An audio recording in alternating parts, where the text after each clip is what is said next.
இந்த உலகத்துல பெண்களுக்கான வன்முறைகளும் பெண் குழந்தைகளுக்கான வன்கொடுமைகளும் அதிகரிச்சுட்டே தான் இருக்கு.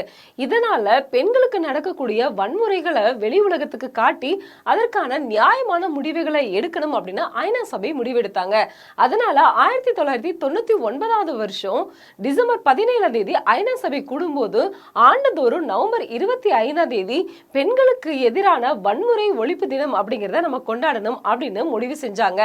இப்போ தளபதி விஜய் அவர்கள், அதாவது தாவேகா தலைவர் விஜய் அவர்கள் என்ன சொல்லியிருக்காரு அப்படின்னு பாத்தீங்கன்னா, பெண்களுக்கு நடக்கக்கூடிய வன்முறைகள் ஒழிப்பு தினத்தை நம்ம ஒவ்வொரு ஆண்டும் கொண்டாடணும். அது மட்டும் இல்லாம தமிழக அரசுக்கு ஒரு கோரிக்கையும் வச்சிருக்காரு.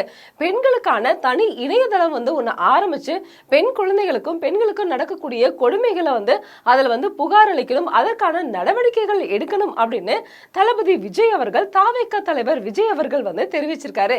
இத பத்தி நீங்க என்ன நினைக்கிறீங்கன்னு மறக்காம கமெண்ட் செக்ஷன்ல கமெண்ட் பண்ணுங்க.